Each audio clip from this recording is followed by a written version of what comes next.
Imagine a snake so massive it could swallow a crocodile whole. Now imagine another one that might have been even bigger. Today, we are diving into the ultimate prehistoric showdown, Titanoboa versus Vasuki. Two serpentine monsters that make today's largest snakes look like garden worms. We are talking about snakes so enormous they redefined what we thought was possible in the animal kingdom. Let's start with the American super snake, Titanoboa cerehanosus. Picture this, it's 2009 and paleontologists are digging through the Cerrejón coal mine in Colombia. This isn't just any dig site, it's a 60 million year old treasure trove from the Paleocene epoch, right after the dinosaurs went extinct. Dr. Jason Head and his team weren't looking for snakes, they were studying ancient crocodiles but stumbled upon something that would change paleontology forever. Massive vertebrae that were clearly from a snake but unlike anything they had ever seen. The numbers were staggering. Titanoboa stretched an estimated 40 to 42 feet long, that's longer than a school bus, and weighed over 1100 kilograms. Following the extinction of dinosaurs after the Cretaceous Paleogene extinction event, it was one of the largest reptiles to evolve. Its vertebrae are surprisingly robust and wide, with a pentagonal shape in anterior view. We believe this serpent was a semi-aquatic apex predator with a diet consisting primarily of fish. Now fast forward to 2024 and enter the new contender, Vasuki indicus. Named after the mythological serpent king from Hindu and Buddhist traditions, this prehistoric monster was discovered in the Naredi Formation in Gujarat, India. The discovery team, led by Debojit Dotto and Sunil Vajpayee, researchers from the Indian Institute of Technology, made headlines when they announced they had found vertebrae from what might be the largest snake ever, a creature that lived approximately 47 million years ago during the Middle Eocene epoch. Vasuki could have reached lengths of 36 to potentially 50 feet, with some suggesting it might have been even longer than Titanoboa.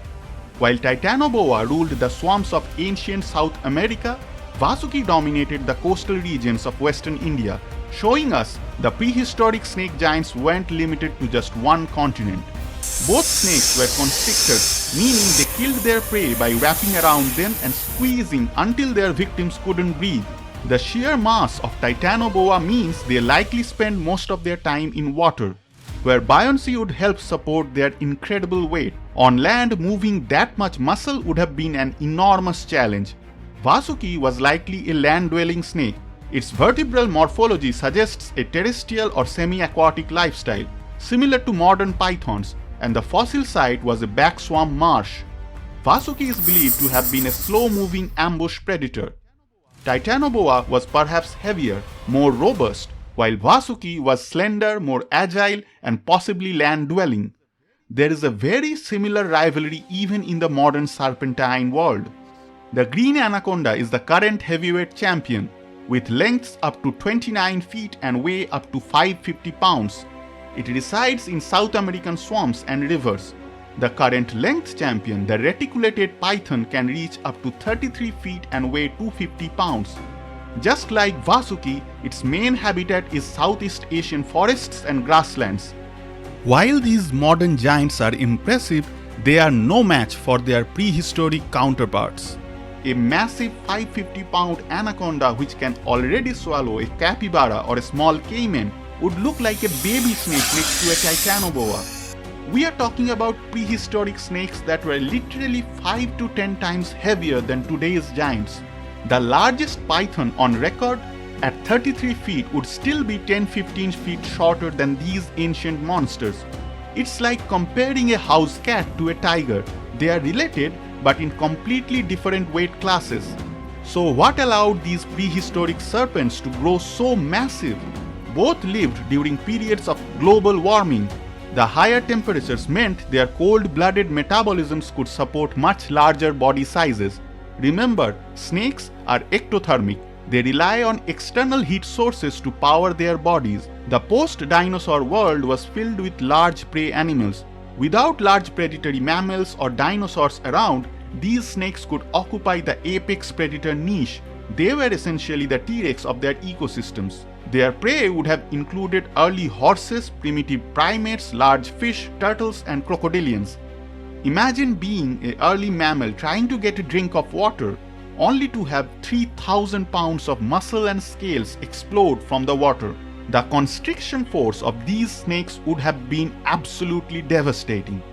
While a large python can exert around 90 pounds of pressure per square inch, these prehistoric giants likely generated forces that could crush the bones of their prey instantly. Titanoboa had a constricting force of approximately 400 psi, equivalent to the weight of 1.5 times the Brooklyn Bridge.